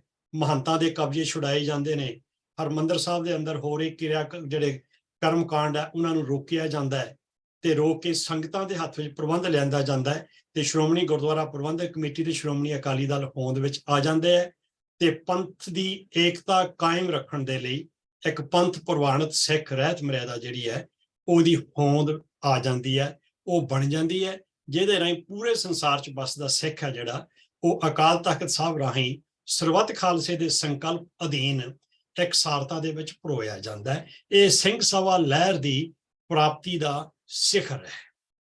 ਜੇ ਅਸੀਂ ਇਹ ਗੱਲ ਕਰਨੀ ਹੋਵੇ ਕਿ ਸਿੰਘ ਸਭਾ ਲਹਿਰ ਦੀਆਂ ਪ੍ਰਾਪਤੀਆਂ ਕੀ ਹੈ, ਤੇ ਉਹਦੀ ਪ੍ਰਾਪਤੀ ਇਹ ਹੈ ਕਿ ਉਹਨਾਂ ਨੇ ਪੂਰੀ ਕੌਮ ਨੂੰ ਜਾਗਰਤ ਕਰਕੇ ਇਕਸਾਰਤਾ ਦੇ ਝੰਡੇ, ਇਕਸਾਰਤਾ ਵਿੱਚ ਪਰੋ ਕੇ ਪੰਥ ਦੇ ਝੰਡੇ ਹੇਠ ਇਕੱਠੇ ਕਰਤਾ ਤੇ ਉਹਨਾਂ ਨੂੰ ਦੁਆਰਾ ਸ੍ਰੀ ਗੁਰੂ ਗ੍ਰੰਥ ਸਾਹਿਬ ਦੀ ਵਿਚਾਰਧਾਰਾ ਦੇ ਨਾਲ ਜੋੜ ਦਿੱਤਾ।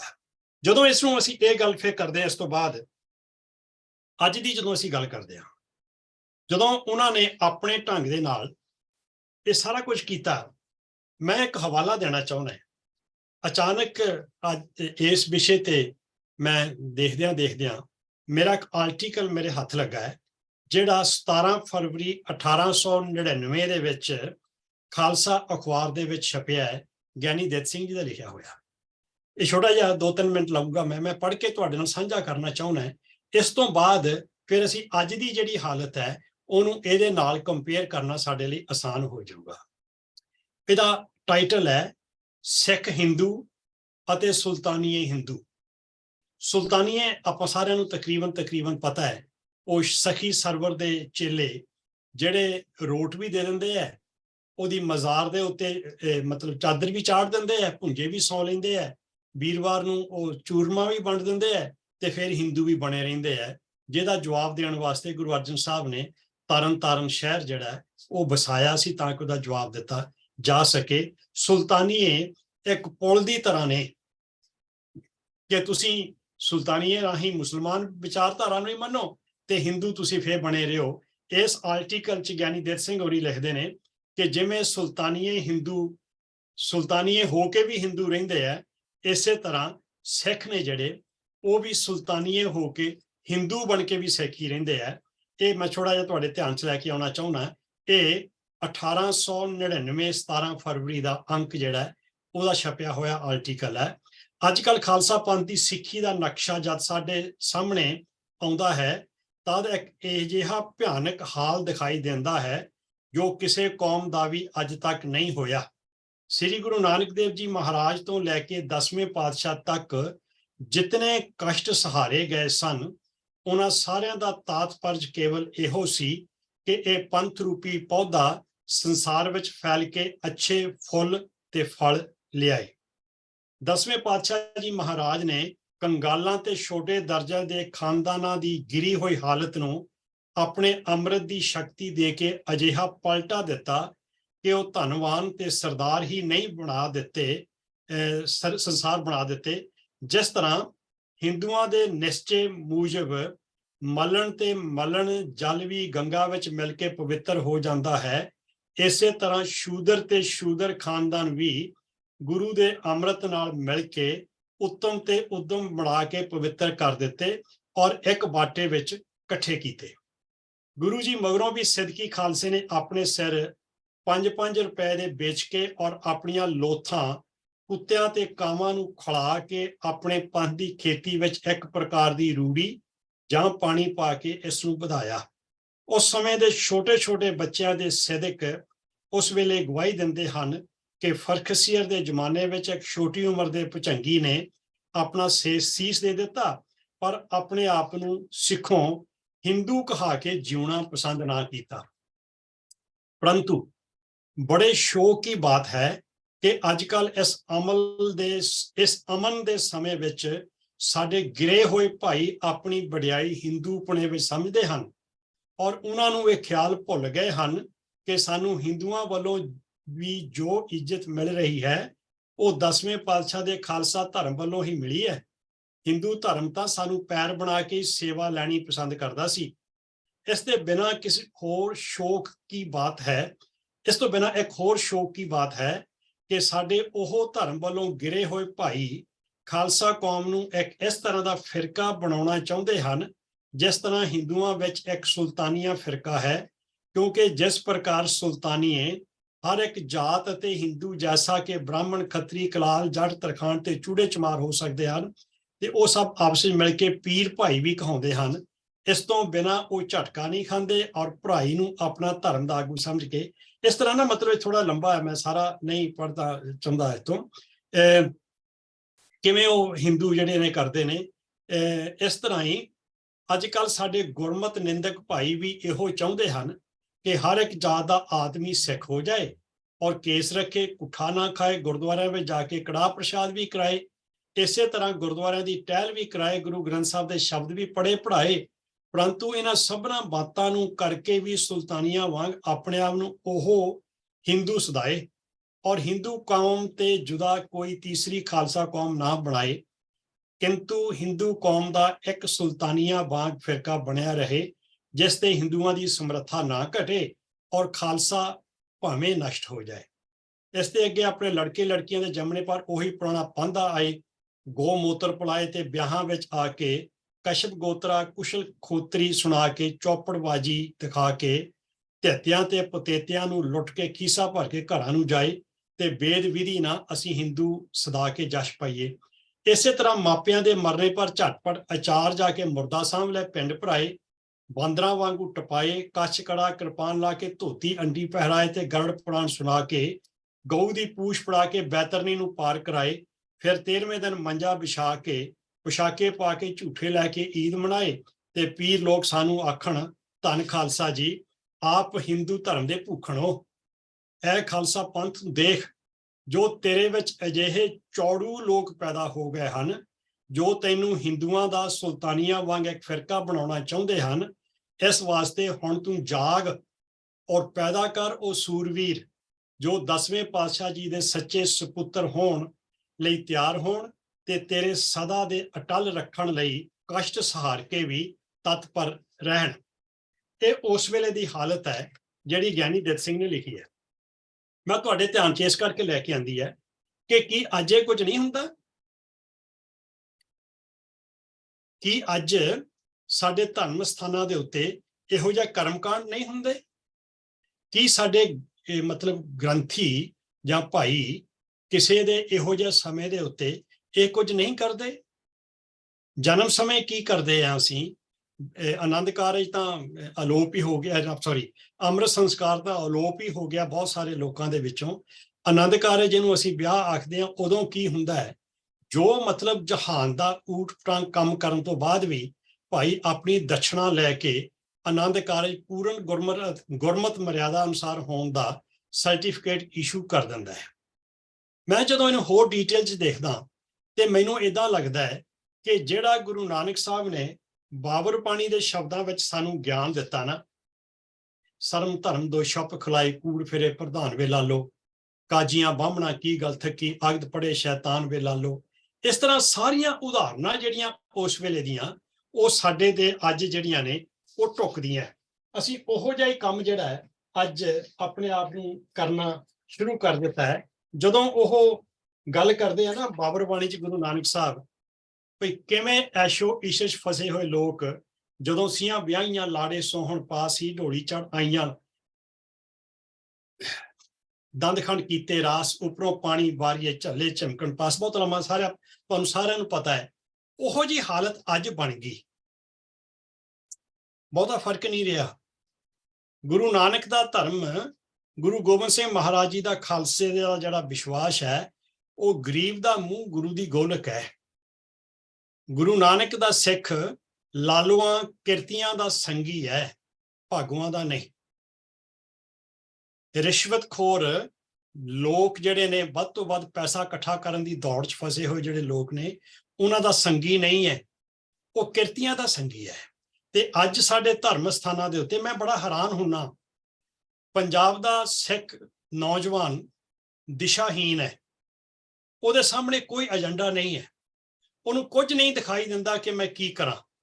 ਉਸ ਦੇ ਬਾਵਜੂਦ ਵੀ ਉਹਨਾਂ ਵਾਸਤੇ ਕੋਈ ਪ੍ਰੋਗਰਾਮ ਕੌਮੀ ਤੌਰ ਤੇ ਉਲੀਕਣ ਦੀ ਬਜਾਏ ਅੱਜ ਸੋਨੇ ਦੇ ਛੱਤਰ ਚੜਾਉਣ ਵਾਲਿਆਂ ਨੂੰ ਸਰੂਪੇ ਦਿੱਤੇ ਜਾਂਦੇ ਆ।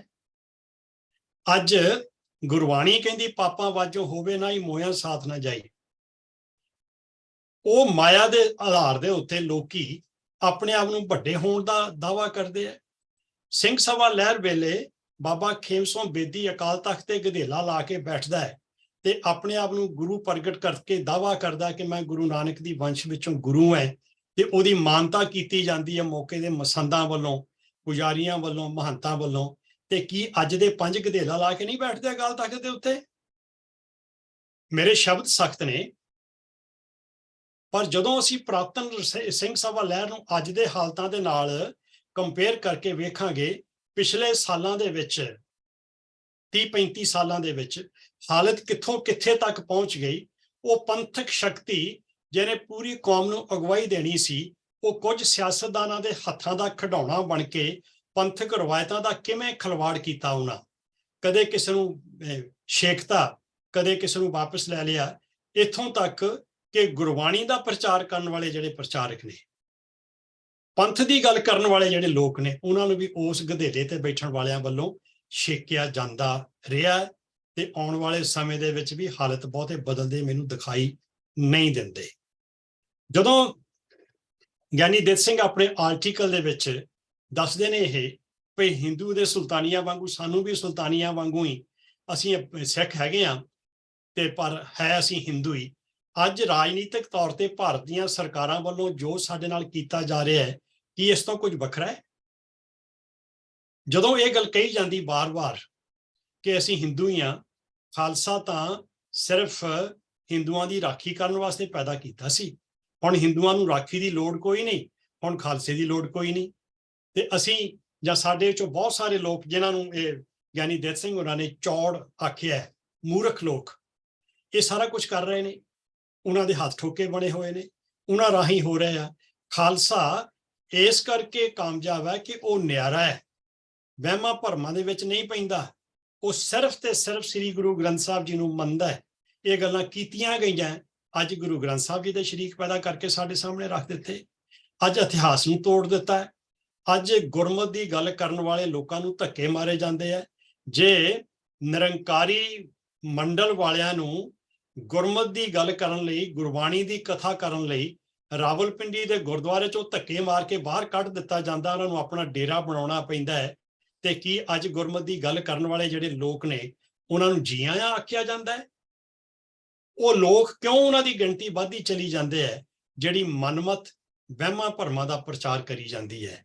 ਜਿਨ੍ਹਾਂ ਗੱਲਾਂ ਨੂੰ ਗੁਰੂ ਗ੍ਰੰਥ ਸਾਹਿਬ ਕੰਡੈਮ ਕਰਦਾ ਹੈ, ਜਿਨ੍ਹਾਂ ਗੱਲਾਂ ਨੂੰ ਕਰਨ ਤੋਂ ਗੁਰੂ ਗ੍ਰੰਥ ਸਾਹਿਬ ਸਾਨੂੰ ਰੋਕਦਾ ਹੈ, ਜਿਹੜੀਆਂ ਗੱਲਾਂ ਪੰਥਕ ਰਵਾਇਤਾਂ ਦੇ ਅਨੁਕੂਲ ਨਹੀਂ ਹਨ, ਉਹਨਾਂ ਨੂੰ ਕਰਨ ਵਾਲੇ ਸਰੂਪੇ ਲੈ ਰਹੇ ਹੈ, ਤੇ ਜਿਹੜੇ ਪੰਥਕ ਰਵਾਇਤਾਂ ਦੀ ਗੱਲ ਕਰਦੇ ਹੈ ਉਹਨਾਂ ਨੂੰ ਧੱਕੇ ਪੈ ਰਹੇ ਆ। ਮੈਂ ਕਈ ਵਾਰੀ ਸੋਚਦਾ ਉਹ ਕਿੱਡੇ ਮਹਾਨ ਸਨ ਲੋਕ, ਚਾਹੇ ਪ੍ਰੋਫੈਸਰ ਗੁਰਮੁਖ ਸਿੰਘ ਜੀ ਸਨ, ਚਾਹੇ ਗਿਆਨੀ ਦਿੱਤ ਸਿੰਘ ਜੀ ਸਨ, ਕਿ ਲੈਕਚਰ ਕਰਨ ਵਾਸਤੇ ਜਾਂਦੇ ਹੈ, ਲੈਕਚਰ ਸੁਣਦੇ ਨੇ ਸਾਰੇ, ਪਰ ਉਹਨਾਂ ਨੂੰ ਸੰਗਤ 'ਚ ਬੈਠਿਆਂ ਨੂੰ ਪ੍ਰਸ਼ਾਦ ਨਹੀਂ ਦਿੰਦੇ।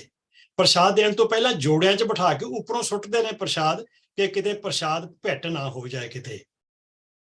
ਤੇ ਅੱਜ ਸੁਚਮ ਘੱਟ ਆ ਡੇਰਿਆਂ 'ਚ, ਸਾਡਿਆਂ 'ਚ ਬਹੁਤ ਕੁਝ ਹੋ ਰਿਹਾ ਅੱਜ। ਬਿਲਕੁਲ ਹਾਲਤ ਮੈਂ ਇਸ ਤਰ੍ਹਾਂ ਸੋਚਦਾ, ਮੇਰੀ ਇਹ ਸੋਚ ਹੈ, ਮੈਂ ਪਹਿਲਾਂ ਵੀ ਸ਼ਾਇਦ ਜ਼ਿਕਰ ਕੀਤਾ ਕਿ ਹਰ 70-75 ਸਾਲ ਤੋਂ ਬਾਅਦ ਜਿਹੜੇ ਹਾਲਤ ਨੇ ਉਹ ਦੁਬਾਰਾ ਦੁਹਰਾਏ ਜਾਂਦੇ ਆ। ਗੁਰੂ ਸਾਹਿਬਾਂ ਦੇ ਵੇਲੇ ਵੀ ਮੂਵਮੈਂਟਸ ਚਲੀਆਂ, ਲਹਿਰਾਂ ਚਲੀਆਂ, ਉਸ ਤੋਂ ਬਾਅਦ ਵਿੱਚ ਵੀ ਚਲੀਆਂ। ਹੁਣ ਸਿੰਘ ਸਭਾ ਲਹਿਰ ਨੂੰ ਤਕਰੀਬਨ 150 ਸਾਲ ਹੋ ਗਿਆ ਹੈ।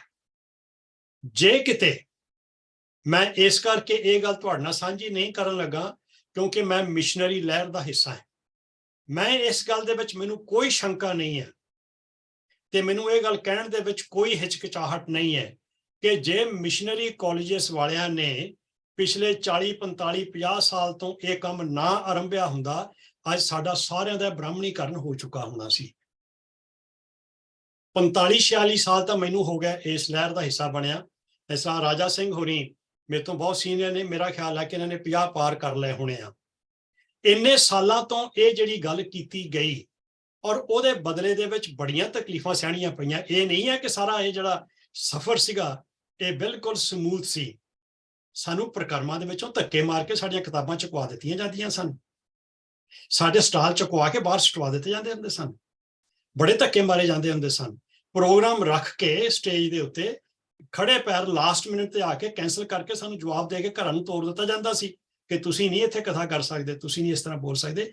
ਜਿਹੜੀ ਹਾਲਤ ਹੈ ਜਦੋਂ ਇਹ ਸਬਜੈਕਟ ਸਰ ਹਰਜੀਤ ਸਿੰਘ ਹੋਰਾਂ ਮਿਲਤਾ ਨਾ ਵੀ ਇਹ ਦੁਆਰਾ ਲੋੜ ਕਿਉਂ ਹੈ ਇਸ ਵੇਲੇ, ਉਹ ਲੋੜ ਇਸ ਵੇਲੇ ਇਸ ਕਰਕੇ ਹੈ ਜਿਹੋ ਜਿਹਾ ਹਾਲਤ ਗੁਰੂ ਨਾਨਕ ਸਾਹਿਬ ਦੇ ਪ੍ਰਕਾਸ਼ ਤੋਂ ਪਹਿਲਾਂ ਸਮਾਜ ਦੇ ਹੈ, ਜਿਹਨੂੰ ਬਾਬਾ ਦੇਖੇ ਧਿਆਨ ਧਰ ਜਲਦੀ ਸਭ ਪ੍ਰਿਥਵੀ ਦਿਰਸਾਈ ਵਾਲੀ ਹੈ ਅਵਸਥਾ ਹੈ, ਤੇ ਜਿਹੜੇ ਹਾਲਤ ਅੱਜ ਤੋਂ 150 ਸਾਲ ਪਹਿਲਾਂ ਹੈ, ਬਿਲਕੁਲ ਉਹੋ ਜਿਹੇ ਹਾਲਤ ਅੱਜ ਪੰਥ ਦੇ ਸਾਹਮਣੇ ਦਰਪੇਸ਼ ਨੇ।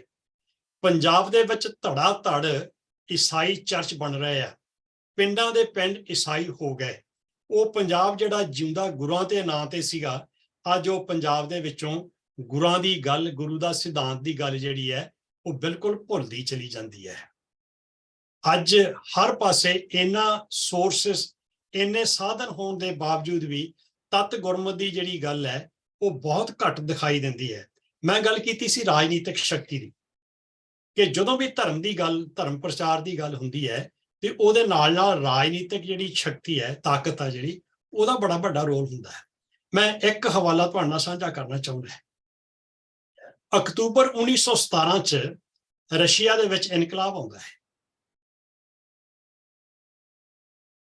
ਉਹ ਇਨਕਲਾਬ ਸੁਭਾਵਿਕ ਹੀ ਆ ਗਿਆ ਸੀ, ਕਿਉਂਕਿ ਉਹ ਇਸ ਕਰਕੇ ਆ ਗਿਆ ਸੀ ਕਿ ਰਸ਼ੀਆ ਦੀ ਉਸ ਵੇਲੇ ਦੀ ਜਿਹੜੀ ਹਾਲਤ ਹੈ ਉਹ ਇੰਨੀ ਨਿਗਰੀ ਹੋਈ ਸੀ। ਰਸ਼ੀਆ ਦੀ ਟੋਟਲ ਪ੍ਰਾਪਰਟੀ ਜਿੰਨੀ ਹੈਗੀ, ਜਿੰਨਾ ਐਸਟ ਹੈ, ਉਹਦਾ 1/3 ਚਰਚ ਜਾਂ ਯਾਰ ਵੱਲੋਂ ਓਨ ਕੀਤਾ ਜਾਂਦਾ ਸੀ। ਤੀਸਰਾ ਹਿੱਸਾ ਪੂਰੀ ਐਸਟ ਦਾ, ਪੂਰੀ ਜਾਇਦਾਦ ਦਾ, ਕੰਟਰੀ ਦਾ, ਉਹ ਚਰਚ ਜਾਂ ਯਾਰ ਆ ਜਿਹੜਾ ਉੱਥੇ ਦਾ ਹਾਕਮ ਰਾਜਾ ਜਿਹੜਾ ਉਹਦੇ ਨਾਂ ਤੇ ਸੀਗਾ। ਪੂਰੇ ਵਰਕਿੰਗ ਡੇਜ਼ ਨੇ ਜਿੰਨੇ, ਉਹ ਚੋਂ 6ਵਾਂ ਹਿੱਸਾ, 6 ਵਿੱਚੋਂ ਹਰ ਇੱਕ ਦਿਨ ਤੀਰਥ ਯਾਤਰਾਵਾਂ ਦੇ ਉੱਤੇ ਵੇਸਟ ਕੀਤਾ ਜਾਂਦਾ ਸੀਗਾ। ਸਧਾਰਨ ਲੋਕੀ ਹੈ ਜਿਹੜੇ ਕਿਸਾਨ ਨੇ ਜਾਂ ਮਜ਼ਦੂਰ ਹੈ, ਉਹਨਾਂ ਦੇ ਘਰ ਖਾਣ ਵਾਸਤੇ ਰੋਟੀ ਨਹੀਂ ਸੀਗੀ, ਇੰਨੀ ਗਰੀਬੀ ਸੀ, ਇੰਨੀ ਕੰਗਾਲੀ ਸੀ। ਪਰ ਉਸ ਦੇ ਬਾਵਜੂਦ ਵੀ ਜਿਹੜਾ ਉਸ ਵੇਲੇ ਦਾ ਧਾਰਮਿਕ ਰਹਿਬਰ ਹੈ ਤੇ ਰਾਜਨੀਤਿਕ ਮੁਖੀ ਹੈ ਜਿਹੜਾ, ਉਹ ਲੋਕਾਂ ਨੂੰ ਸਵਰਗਾਂ ਦਾ ਲਾਲਚ ਦੇ ਕੇ ਜਾਂ ਨਰਕਾਂ ਤੋਂ ਡਰਾ ਕੇ ਉਹਨਾਂ ਦਾ ਸ਼ੋਸ਼ਣ ਕਰਕੇ ਉਹਨਾਂ ਨੂੰ ਲੁੱਟ ਰਿਹਾ ਸੀ। ਤਦੇ ਹੀ ਮਾਰਕਸ ਨੂੰ ਕਹਿਣਾ ਪਿਆ ਧਰਮ ਅਫੀਮ ਹੈ, ਧਰਮ ਇੱਕ ਨਸ਼ਾ ਹੈ, ਧਰਮ ਇੱਕ ਜ਼ਹਿਰ ਹੈ, ਤੇ ਨਾਸਤਕ ਹੋਣ ਤੋਂ ਬਿਨਾਂ ਸਮਾਜਵਾਦੀ ਨਹੀਂ ਹੋਇਆ ਜਾ ਸਕਦਾ। ਸਮਾਜਵਾਦੀ ਹੋਣ ਦੇ ਲਈ ਨਾਸਤਕ ਹੋਣਾ ਲਾਜ਼ਮੀ ਹੈ, ਇਹ ਮਾਰਕਸ ਨੇ ਕਹਿ ਦਿੱਤਾ। ਤੇ ਉਸੇ ਥਿਊਰੀ ਨੂੰ ਟ੍ਰੋਸਕੀ ਤੇ ਲੈਨਨ ਨੇ ਐਂਪਲੀਫਾਈ ਕਰਤਾ। ਬੇਸ਼ੱਕ ਕੁਝ ਸਾਲਾਂ ਬਾਅਦ ਹੀ ਸਟਾਲਿਨ ਨੇ ਆਪਣੀ ਤਾਕਤ ਦੇ ਨਸ਼ੇ ਦੇ ਵਿੱਚ ਲੱਖਾਂ ਲੋਕਾਂ ਨੂੰ ਮਾਰ ਦਿੱਤਾ ਇਹੋ ਜਿਹਾ ਕਮਿਊਨਿਜ਼ਮ ਦੇ ਵਿੱਚ। ਜਦੋਂ ਮਾਰਕਸ ਇਹ ਗੱਲ ਕਹਿ ਰਿਹਾ ਇਹਨਾਂ ਕਾਰਨਾਂ ਕਰਕੇ ਕਿ 1/3 ਪ੍ਰਾਪਰਟੀ ਜਿਹੜੀ ਹੈ ਚਰਚ ਦੇ ਅਧੀਨ ਹੈ ਤੇ 1/6 ਜਿਹੜੇ ਵਰਕਿੰਗ ਡੇਜ਼ ਨੇ ਉਹ ਤੀਰਥ ਯਾਤਰਾਵਾਂ ਤੇ ਵੇਸਟ ਹੋ ਰਹੇ ਆ। ਅੱਜ ਆਪਾਂ ਨਿਗਾਹ ਮਾਰ ਕੇ ਵੇਖੀਏ ਸਾਡੇ ਧਰਮ ਅਸਥਾਨ ਨੇ ਜਿਹੜੇ, ਉਹ ਕਿੰਨੇ ਅਮੀਰ ਨੇ, ਕਿੰਨੇ ਚੜਾਵੇ ਚੜ੍ਹਦੇ ਨੇ ਉੱਥੇ ਕਰਪਸ਼ਨ ਕਿੰਨੀ ਹੈ, ਉੱਥੇ ਤੀਰਥ ਯਾਤਰਾਵਾਂ ਦੇ ਨਾਂ ਦੇ ਉੱਤੇ ਕਿੰਨਾ ਗੁੰਮਰਾਹ ਲੋਕਾਂ ਨੂੰ ਕੀਤਾ ਜਾਂਦਾ ਹੈ। ਜਿਨ੍ਹਾਂ ਅਸਥਾਨਾਂ ਦੇ ਬਾਰੇ ਅਸੀਂ ਛੋਟੇ ਛੋਟੇ ਹੁੰਦਿਆਂ ਕੋਈ ਜਾਣਦਾ ਤੱਕ ਨਹੀਂ ਸੀਗਾ, ਅੱਜ ਉੱਥੇ ਦੀ ਜਿਹੜੀ ਆਮਦਨ ਹੈ ਸ਼੍ਰੋਮਣੀ ਕਮੇਟੀ ਦੇ ਬਜਟ ਤੋਂ ਥੋੜਾ ਹੀ ਘੱਟ ਹੈ। ਮੇਰਾ ਹਵਾਲਾ ਹੇਮਕੁੰਡ ਵਾਲਾ ਹੈ। ਇੰਨਾ ਪੈਸਾ ਕੌਮ ਦਾ ਬਰਬਾਦ ਕੀਤਾ ਜਾ ਰਿਹਾ ਹੈ, ਇੰਨਾ ਸਿਧਾਂਤਕ ਤੌਰ ਤੇ ਸਾਨੂੰ ਤੋੜਿਆ ਜਾ ਰਿਹਾ ਹੈ। ਜਦੋਂ ਇਹੋ ਜਿਹੇ ਹਾਲਤ ਹੁੰਦੇ ਹੈ ਸਿਧਾਂਤਕ ਤੌਰ ਤੇ ਰਾਜਨੀਤਿਕ ਤਾਕਤਾਂ ਜਿਹੜੀਆਂ ਜਦੋਂ ਇਹ ਇਮਾਨਦਾਰ ਨਹੀਂ ਹੁੰਦੀਆਂ, ਉਦੋਂ ਫਿਰ ਸਾਡਾ ਬਹੁਤ ਨੁਕਸਾਨ ਕਰਦੀ ਹੈ। ਅੱਜ ਵੀ ਜਿਹੜੀ ਭਾਰਤ ਦੀ ਰਾਜਨੀਤਿਕ ਤਾਕਤ ਹੈ ਜਿਹਨਾਂ ਦੇ ਹੱਥ ਦੇ ਵਿੱਚ ਹੈ, ਉਹ ਲੋਕ ਨਹੀਂ ਚਾਹੁੰਦੇ ਕਿ ਤੁਹਾਡਾ ਨਿਆਰਾਪਣ ਕਾਇਮ ਰਵੇ। ਉਹ ਨਹੀਂ ਚਾਹੁੰਦੇ ਕਿ ਤੁਸੀਂ ਆਪਣੇ ਪੰਥਕ ਤਾਕਤ ਦਾ ਹਿੱਸਾ ਬਣ ਕੇ ਪੰਥਕ ਤਾਕਤ ਦੇ ਸਿਰ ਦੇ ਉੱਤੇ ਸਿਰ ਉੱਚਾ ਚੱਕ ਕੇ ਆਜ਼ਾਦ ਜਿਉਣ ਦਾ ਹੌਸਲਾ ਰੱਖੋ। 10ਵੇਂ ਪਾਤਸ਼ਾਹ ਨੇ ਖਾਲਸਾ ਸਾਜਣ ਤੋਂ ਬਾਅਦ ਇਹ ਕਹਿ ਦਿੱਤਾ ਸੀ, ਖਾਲਸਾ ਗੁਲਾਮ ਨਹੀਂ ਹੁੰਦਾ, ਆਜ਼ਾਦ ਜੰਮਦਾ ਹੈ, ਆਜ਼ਾਦ ਜਿਉਂਦਾ ਹੈ ਤੇ ਆਜ਼ਾਦ ਹੀ ਮਰਦਾ ਹੈ। ਜੇ ਉਹਨੂੰ ਆਜ਼ਾਦੀ ਨਾਲ ਜਿਉਣਾ ਨਾ ਦਿੱਤਾ ਜਾਏ, ਉਹ ਸ਼ਹਾਦਤ ਦੇ ਸਕਦਾ ਹੈ, ਸ਼ਹੀਦ ਹੋ ਸਕਦਾ ਹੈ, ਪਰ ਗੁਲਾਮੀ ਨੂੰ ਸਵੀਕਾਰ ਨਹੀਂ ਕਰਦਾ। ਤੇ ਇਹੋ ਜਿਹੀਆਂ ਜਿੰਦਾ ਦਿਲ ਵਾਲੀਆਂ ਜਿਹੜੀਆਂ ਕੌਮਾਂ ਹੈ, ਇਹ ਹਕੂਮਤਾਂ ਨੂੰ ਕਦੇ ਵੀ ਰਾਸ ਨਹੀਂ ਆਉਂਦੀਆਂ ਹੁੰਦੀਆਂ ਤੇ ਉਹ ਸਾਡੇ ਵਿੱਚੋਂ ਹੱਥ ਠੋਕੇ ਲੱਭਦੇ ਨੇ। ਅੱਜ ਕੋਈ ਲੁਪੀ ਛੁਪੀ ਗੱਲ ਨਹੀਂ ਹੈ।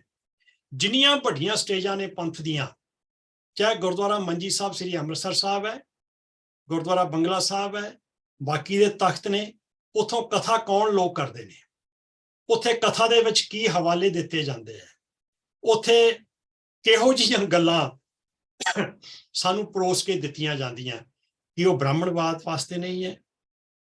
ਸਾਡੇ ਵਾਸਤੇ ਤਾਂ ਹੁਕਮ ਹੈ ਨਾ, ਪੁਰਾਤਨ ਸਿੱਖਾਂ ਨੇ ਨੋਟ ਕਰ ਦਿੱਤੇ ਗੁਰੂ ਸਾਹਿਬ ਦੇ ਬਚਨ, ਜਾਬੇ ਗਹਿ ਵਿਪਰਨ ਕੀ ਰੀਤ ਮੈਂ ਨਾ ਕਰੂੰ ਇਨਕੀ ਪ੍ਰਤੀਤ। ਤੇ ਉਸ ਦੇ ਬਾਵਜੂਦ ਸਾਡੇ ਸਾਰੇ ਪਾਸੇ ਆਲੇ ਦੁਆਲੇ ਅੱਜ ਵਿਪਰ ਪ੍ਰਧਾਨ ਨਹੀਂ ਹੈ।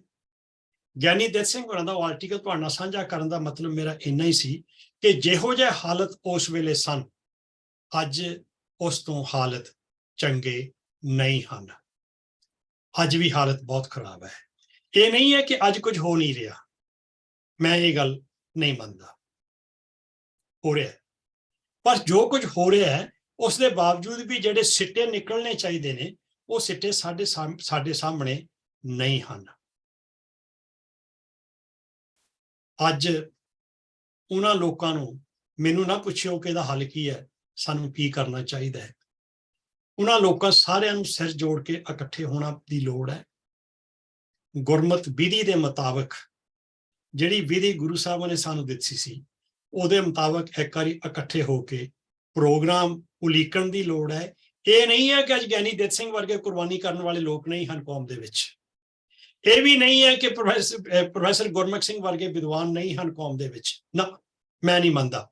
ਗੁਰੂ ਨਾਨਕ ਦੇ ਸਾਜੇ ਹੋਏ ਧਰਮ ਦੇ ਵਿੱਚ, ਗੁਰੂ ਨਾਨਕ ਦਾ ਜਿਹੜਾ ਨਿਰਮਲ ਪੰਥ ਹੈ, ਉਹਦੇ ਵਿੱਚ ਇਹ ਕਦੇ ਨਹੀਂ ਹੋ ਸਕਦਾ, ਕਦੇ ਨਹੀਂ ਹੋ ਸਕਦਾ ਕਿ ਇਹ 'ਚ ਵਿਦਵਾਨ ਨਾ ਹੋਣ, ਇਹਦੇ ਵਿੱਚ ਦਲੇਰ ਨਾ ਹੋਣ, ਇਹ 'ਚ ਆਪਾ ਵਾਰਨ ਵਾਲੇ ਲੋਕ ਨਾ ਹੋਣ, ਇਹਦੇ ਵਿੱਚ ਸਾਰੀਆਂ ਕੁਰਬਾਨੀਆਂ ਕਰਕੇ ਵੀ ਗੁਰੂ ਦੀ ਗੱਲ ਕਹਿਣ ਵਾਲੇ ਲੋਕ ਨਾ ਹੋਣ। ਲੋੜ ਸਿਰਫ ਉਹਨਾਂ ਨੂੰ ਇਕੱਠੇ ਕਰਨ ਦੀ ਹੈ। ਉਹ ਸ਼ਕਤੀ ਨੂੰ, ਉਸ ਤਾਕਤ ਨੂੰ ਇਕੱਠੇ ਕਰਕੇ ਇੱਕ ਸਾਂਝਾ ਪ੍ਰੋਗਰਾਮ ਉਲੀਕਣ ਦੀ ਲੋੜ ਹੈ। ਉਸ ਵੇਲੇ ਦੇ ਜਿਹੜੇ ਹਾਲਤ ਸਨ, ਅਗਿਆਨਤਾ ਵਾਲੇ ਸਨ। 150 ਸਾਲ ਪਹਿਲਾਂ ਗਿਆਨ ਦਾ ਕੋਈ ਸਾਧਨ ਨਹੀਂ ਸੀ, ਸੰਚਾਰ ਦਾ ਕੋਈ ਸਾਧਨ ਨਹੀਂ ਸੀ, ਉਹਨਾਂ ਨੂੰ ਜਾ ਕੇ ਗੱਲ ਕਰਨੀ ਪੈਂਦੀ ਸੀ। ਅੱਜ ਅਗਿਆਨਤਾ ਸਵੇਰੇ ਸੁੱਤੇ ਉੱਠਦੇ ਹੀ ਸਾਡੇ ਫੋਨ ਤੇ ਆ ਜਾਂਦੀ ਹੈ। ਬ੍ਰਾਹਮਣਵਾਦ ਦੇ ਨਾਲ ਸਾਡਾ ਫੋਨ ਭਰਿਆ ਪਿਆ ਹੈ। ਅੱਜ ਸੰਚਾਰ ਦੇ ਮਾਧਿਅਮ ਬਹੁਤ ਤਾਕਤਵਰ ਹੋ ਗਏ ਆ, ਔਰ ਅਸੀਂ ਉਹ ਜਿਹੜੇ ਨੈਗੇਟਿਵ ਘਟੀਆ ਸੋਚ ਵਾਲੀਆਂ ਗੱਲਾਂ ਹੈਗੀਆਂ ਉਹਨਾਂ ਨੂੰ ਫਾਰਵਰਡ ਵੀ ਬਹੁਤ ਕਰਦੇ ਆ, ਪਰ ਆਪਣੇ ਦਿਮਾਗ ਨੂੰ ਵਰਤ ਕੇ ਉਹ ਜਿਹੜਾ ਸੱਚਾ ਸੁਨੇਹਾ ਸੀ ਗੁਰੂ ਨਾਨਕ ਸਾਹਿਬ ਦਾ, ਉਹਦੀ ਗੱਲ ਨਹੀਂ ਕਰਦੇ। ਜਦੋਂ ਬਾਬਰ ਬਾਣੀ ਵਿੱਚ ਗੁਰੂ ਨਾਨਕ ਸਾਹਿਬ ਕਹਿੰਦੇ ਨਾ, ਅੱਗੋਂ ਦੇ ਜੇ ਚੇਤੀਏ ਤਾਂ ਕਾਇਤ ਮਿਲੇ ਸੁਜਾਏ, ਉਹ ਜਿਹੜੀ ਅਵਸਥਾ ਹੈ, ਅੱਗੋਂ ਨਹੀਂ ਚੇਤਿਆ ਗਿਆ। ਕੋਸ਼ਿਸ਼ਾਂ ਹੋਈਆਂ ਆਪਣੇ ਆਪ ਦੇ ਵਿੱਚ, ਪਰ ਉਹ ਕੁਝ ਨਹੀਂ ਕੀਤਾ ਜਾ ਸਕਿਆ ਜਿਸ ਕਰਜ਼ੇ ਦੀ ਕਰਨ ਦੀ ਲੋੜ ਸੀ। ਅੱਜ ਦੁਆਰਾ ਫੇਰ 150 ਸਾਲ ਤੋਂ ਬਾਅਦ ਉਸ ਤੋਂ ਵੀ ਵੱਧ ਤਾਕਤ ਨਾਲ, ਉਸ ਤੋਂ ਵੀ ਵੱਧ ਪਲਾਨ ਕਰਕੇ, ਉਸ ਤੋਂ ਵੀ ਵੱਧ ਜ਼ੋਰ ਦੇ ਨਾਲ, ਉਸ ਤੋਂ ਵੀ ਵੱਧ ਵੱਡੀ ਗਿਣਤੀ ਦੇ ਵਿੱਚ ਇੱਕ ਲਹਿਰ ਸ਼ੁਰੂ ਕਰਨ ਦੀ ਲੋੜ ਹੈ, ਕਿਉਂਕਿ ਅਸੀਂ ਪੂਰੇ ਸੰਸਾਰ 'ਚ ਬੈਠੇ ਹਾਂ। ਮੈਂ ਕਈ ਵਾਰੀ ਪੰਜਾਬ ਦੇ ਵਿੱਚ ਸੈਮੀਨਾਰ 'ਚ ਕਹਿ ਆਉਣਾ ਹੈ ਕਿ ਜਨਮ ਸਾਖੀ ਦੀ ਇਹ ਕਹਾਣੀ ਹੈ ਕਿ ਉਹ ਗੁਰੂ ਨਾਨਕ ਸਾਹਿਬ ਚੰਗੇ ਲੋਕਾਂ ਨੂੰ ਕਹਿੰਦੇ ਨੇ ਉਜੜ ਜਾਓ ਤੇ ਮਾੜੇ ਲੋਕਾਂ ਨੂੰ ਕਹਿੰਦੇ ਨੇ ਵਸਦੇ ਰਹੋ। ਕੁਝ ਦਿਨਾਂ ਬਾਅਦ ਭਾਈ ਮਰਦਾਨਾ ਜੀ ਪੁੱਛ ਲੈਂਦੇ ਨੇ, ਬਾਬਾ ਜੀ ਇਹ ਕੀ ਖੇਡ ਹੈ? ਤੇ ਉਹ ਕਹਿੰਦੇ ਨੇ ਜਿੱਥੇ ਜਿੱਥੇ ਇਹ ਜਾਣਗੇ ਉੱਥੇ ਚੰਗੇ ਗੁਣ ਲੈ ਕੇ ਜਾਣਗੇ, ਤੇ ਜਿਹੜੇ ਮਾੜੇ ਗੁਣਾਂ ਵਾਲੇ, ਮਾੜੇ ਕੰਮਾਂ ਵਾਲੇ ਜੇ ਇੱਥੇ ਬੈਠੇ ਰਹਿਣ ਤਾਂ ਇਹ ਉੱਥੇ ਤੱਕ ਹੀ ਸੀਮਤ ਰਹਿਣਗੇ, ਮਾੜੇ ਗੁਣਾਂ ਦਾ ਪਸਾਰਾ ਨਹੀਂ ਕਰਨਗੇ। ਅੱਜ ਪੂਰੇ ਸੰਸਾਰ ਦੇ ਵਿੱਚ ਵਿਦਵਾਨ ਸਿੱਖ ਫੈਲਿਆ ਹੋਇਆ ਹੈ। ਮੈਂ ਕਈ ਵਾਰੀ ਇਹ ਸੋਚਦਾ, ਸ਼ਾਇਦ ਉਹ ਜਨਮ ਸਾਖੀ ਵਾਲੀ ਗੱਲ ਹੀ ਸੱਚੀ ਹੋ ਰਹੀ ਹੈ। ਅਸੀਂ ਉਹ ਉਜੜ ਜਾਣ ਵਾਲੇ ਲੋਕਾਂ ਵਿੱਚੋਂ ਸੀ ਸ਼ਾਇਦ, ਕਿ ਅਸੀਂ ਉਜੜ ਕੇ ਆ ਗਏ। ਮੈਂ ਆਖਰੀ ਗੱਲ ਕਰਨੀ ਹੈ, 79 ਚ ਜਿਸ ਵੇਲੇ ਗੁਰੂ ਅਮਰਦਾਸ ਜੀ ਦਾ 500 ਸਾਲਾ ਪ੍ਰਕਾਸ਼ ਪੁਰਬ ਮਨਾਇਆ ਗਿਆ ਹੈ, ਗੋਇੰਦਵਾਲ ਇੰਨਾ ਪ੍ਰਚਾਰ ਦਾ ਹੜ੍ਹ ਲਿਆਉਣ ਦਾ ਮਿਸ਼ਨਰੀ ਲਹਿਰ ਨੇ, ਤੇ ਉੱਥੇ ਕਿਸੇ ਨੂੰ ਪੁੱਛਿਆ ਜਦੋਂ ਨਾ, ਤੇ ਉਹ ਕਹਿਣ ਲੱਗਾ ਮੈਨੂੰ ਪਤਾ ਹੈ ਤੁਸੀਂ ਫਲਾਣੇ ਸਿੰਘ ਦੇ ਗੁੰਡੇ ਹੋ ਨਾ, ਵੇਖ ਲਾਂਗੇ। ਤੇ ਉਹਨਾਂ ਨੇ ਕਿਹਾ ਸੀ ਜਿਨ੍ਹਾਂ ਨੂੰ ਤੁਸੀਂ ਅੱਜ ਗੁੰਡੇ ਆਖਦੇ ਹੋ ਨਾ, ਇਹ ਹਾਈਡਰੋਜਨ ਬੰਬ ਹੈ, ਇਹ ਸੰਸਾਰ ਦੇ ਕਿਸੇ ਵੀ ਕੋਨੇ ਤੇ ਜਾਣਗੇ ਨਾ ਜਿੱਥੇ, ਉੱਥੇ ਹੀ ਫਟਣਗੇ। ਤੇ ਅੱਜ ਮੈਂ ਮਹਿਸੂਸ ਕਰਦਾ ਕਿ ਉਹ ਜਿਹੜੇ ਪੂਰੇ ਸੰਸਾਰ 'ਚ ਫੈਲੇ ਹੋਏ, ਸ਼ਾਇਦ ਪੰਜਾਬ ਦੀਆਂ ਕੁਝ ਲਿਮਿਟੇਸ਼ਨਸ ਹੋਣ, ਭਾਰਤ ਦੀਆਂ ਕੁਝ ਮਜਬੂਰੀਆਂ ਹੋਣ, ਸਾਡੀਆਂ ਮਜਬੂਰੀਆਂ ਘੱਟ ਹੈ, ਸਾਨੂੰ ਉਨੀਆਂ ਨਹੀਂ ਹੈਗੀਆਂ। ਅੱਜ ਦੁਆਰਾ ਇੱਕ ਨਿਯਮਿਤ ਤਰੀਕੇ ਦੇ ਨਾਲ ਇਕੱਠੇ ਹੋ ਕੇ ਜਥੇਬੰਦਕ ਰੂਪ ਦੇ ਵਿੱਚ ਦੁਆਰਾ ਗੁਰੂ ਗ੍ਰੰਥ ਤੇ ਗੁਰੂ ਪੰਥ ਦੀ ਗੱਲ ਕਰਨ ਵਾਸਤੇ 150 ਸਾਲ ਬਾਅਦ ਉਹੋ ਜਿਹੀ ਸਿੰਘ ਸਭਾ ਲਹਿਰ, ਉਹੋ ਜਿਹੇ ਤਰੀਕੇ ਦੇ ਨਾਲ ਦੁਆਰਾ ਸ਼ੁਰੂ ਕਰਨ ਦੀ ਲੋੜ ਹੈ। ਨਹੀਂ ਤਾਂ ਗੁਰੂ ਸਾਹਿਬ ਦਾ ਇਹ ਸਾਜਿਆ ਹੋਇਆ ਨਿਆਰਾ ਜਿਹੜਾ ਖਾਲਸਾ ਹੈ, ਇਹ ਸੁਲਤਾਨੀਆ ਹਿੰਦੂ ਦੀ ਤਰ੍ਹਾਂ ਬ੍ਰਾਹਮਣ ਦੀ ਭੇਟ ਚੜ੍ਹ ਜਾਣਾ ਹੈ, ਤੇ ਅਸੀਂ ਦਾੜੀ ਕੇਸਾਂ ਵਾਲੇ ਹਿੰਦੂ ਬਣ ਜਾਣਾ ਹੈ। ਅੱਜ ਹੁਣ ਸਰਾਧ ਆਉਣੇ ਆ ਨਾ, ਤੇ ਸਰਾਧ ਖਿਲਾਉਣ ਵਾਸਤੇ ਇਹਨਾਂ ਨੇ ਸਿੱਖ ਪਰਿਵਾਰਾਂ ਨੇ ਪੰਡਤ ਨੂੰ ਨਹੀਂ ਸੱਦਣਾ, ਉਹ ਦਾੜੀਆਂ ਵਾਲੇ ਪੰਡਿਤ ਹੀ ਜਾਣੇ ਨੇ, ਗਾਤਰਿਆਂ ਵਾਲੇ ਉੱਪਰ ਦੀ ਪਾ ਕੇ। ਉਹਨਾਂ ਨੇ ਦੰਦ ਕਸਾਈ ਦੇ ਰੂਪ ਦੇ ਵਿੱਚ ਵੀ ਭੇਟਾ ਲੈਣੀ ਹੈ, ਦਰਸ਼ਨੀ ਭੇਟਾ ਵੀ ਇਕੱਠੀ ਕਰਨੀ ਹੈ। ਇਹ ਗੱਲ ਵੱਖਰੀ ਹੈ ਕਿ ਹਾਂਜੀ ਅਸੀਂ ਬ੍ਰਾਹਮਣ ਨੂੰ ਸਰਾਧ ਨਹੀਂ ਖਿਲਾਇਆ, ਪਰ ਭਾਈ ਨੂੰ ਖਿਲਾ ਦਿੱਤਾ ਹੈ, ਪਰ ਹੈ ਤੇ ਕਰਮਕਾਂਡ ਹੀ ਨਾ। ਇਹੋ ਜਿਹਾ ਬਹੁਤ ਨੇ। ਇਸ ਲਈ ਇੱਕ ਤਰਲਾ ਸੀਗਾ, ਮੇਰਾ ਸਮਾਂ ਮੁੱਕ ਗਿਆ, ਬਹੁਤੇ ਸਵਾਲ ਕਰਨੀ ਹੋਣੇ, ਜਿੰਨਾ ਵੀ ਸਮਾਂ ਹੈਗਾ ਇਹਦੇ ਵਿੱਚ ਜਿਹੜੀਆਂ ਮੇਰੀਆਂ ਭੁੱਲਾਂ ਨੇ, ਕੋਈ ਗਲਤੀਆਂ ਨੇ, ਉਹ ਤੁਸੀਂ ਬਖਸ਼ ਦਿਓ, ਮੇਰੀ ਝੋਲੀ 'ਚ ਪਾ ਦਿਓ। ਇੱਕ ਤਰਲਾ ਹੈ, ਬਹੁਤ ਲੋੜ ਹੈ ਦੁਆਰਾ ਜਥੇਬੰਦ ਹੋ ਕੇ। ਇਹ ਨਹੀਂ ਆਪਾਂ ਕੰਮ ਨਹੀਂ ਕਰਦੇ, ਬਿਲਕੁਲ ਨਹੀਂ, ਮੈਂ ਨਹੀਂ ਮੰਨਦਾ ਕਿ ਆਪਾਂ ਕੰਮ ਨਹੀਂ ਕਰਦੇ, ਆਪਾਂ ਕੰਮ ਕਰਦੇ ਹਾਂ, ਪਰ ਉਹਨਾਂ ਕੀਤੇ ਕੰਮਾਂ ਦੇ ਜਿਹੜੇ ਸਿੱਟੇ ਨਿਕਲਣੇ ਚਾਹੀਦੇ ਆ, ਉਹਨੇ ਚੰਗੇ ਸਿੱਟੇ ਨਹੀਂ ਨਿਕਲਦੇ। ਉਹਦੇ ਲਈ ਸਾਨੂੰ ਇੱਕ ਵੱਖਰੀ ਕਿਸਮ ਦਾ ਇੱਕ ਉਪਰਾਲਾ ਕਰਨ ਦੀ ਲੋੜ ਹੈ। ਭੁੱਲ ਚੁੱਕ ਲਿਖੇਵਾਂ। ਵਾਹਿਗੁਰੂ ਜੀ ਕਾ ਖਾਲਸਾ, ਵਾਹਿਗੁਰੂ ਜੀ ਕੀ ਫਤਿਹ।